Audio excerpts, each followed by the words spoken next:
BMS-നെ പിന്തുണയ്ക്കുന്നില്ലേ? BMS പിന്തുണച്ചാൽ എന്താന്നേ? BMS മാത്രമല്ല പിന്തുണയ്ക്കുന്നത്, Congress പിന്തുണയ്ക്കുന്നുണ്ട്, league പിന്തുണയ്ക്കുന്നു. INTUC എന്താന്നേ? Chandrasekharan എന്ന നേതാവ് എത്ര നല്ല നേതാവാണെന്ന് അന്വേഷിച്ചാൽ മതി. INTUC-യെ ശ്രുതി തള്ളി പറഞ്ഞു, ഞാൻ തള്ളി പറയില്ല. വേണ്ട,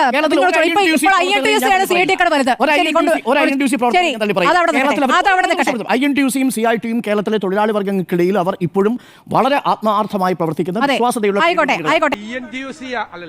INTUC കോൺഗ്രസിന്റെ പോഷക സംഘടനയല്ല, അല്ല കോൺഗ്രസിന്റെ പോഷക സംഘടനയല്ല. പ്രതിപക്ഷ ഭാഗത്തുനിന്ന് പ്രസ്താവന തീർച്ചയായും തെറ്റ്, അങ്ങേറ്റത്തെ കാണിക്കുന്ന തെറ്റാണ് അദ്ദേഹം കാണിച്ചുള്ള രീതി. അതിനകത്ത് 100% ഞങ്ങൾ മൊത്തം അദ്ദേഹം ഒരു പ്രതിപക്ഷ നേതാവല്ല. ഇവിടെ എങ്ങാനും വരുവാണ് ചെവിക്കുരി നോക്കി 2 കൊടുക്കണം ഞങ്ങൾ പറയുന്നത്, അത്ര നാറിയാണ്. ഇവിടെ എങ്ങാനും വരുവാണ് ചെവിക്കുരി നോക്കി 2 കൊടുക്കണം ഞങ്ങൾ പറയുന്നത്, അത്ര നാറിയാണ്. ഞങ്ങളെ പ്രതിപക്ഷ നേതാവ് അവഗണിക്കുകയും കോൺഗ്രസിൻ്റെ പോഷക സംഘടനയെല്ലാം പറയുകയും ചെയ്തതിൽ INTUC-ക്ക് അതേ ഒതുക്കമുണ്ട്. അതിന് ശക്തമായ പ്രതിഷേധം ഞങ്ങൾ രേഖപ്പെടുത്തുന്നു. നാളെയും അതിൻ്റെ ശക്തമായ ഒരു പ്രതിഷേധം വീണ്ടും കാണും. സൈസ് ഒന്നെങ്കിൽ മാപ്പ് പറയുക, അല്ലെ പ്രതിഷേധ സ്ഥാനം രാജിവെക്കുക. ഇപ്പൊ എങ്ങനെ ഇരിക്കണം? നോക്കച്ച എന്തൊരു ചേർച്ച, ഒരമ്മ പെറ്റ ആളിയന്മാരാണെന്നേ പറയൂ.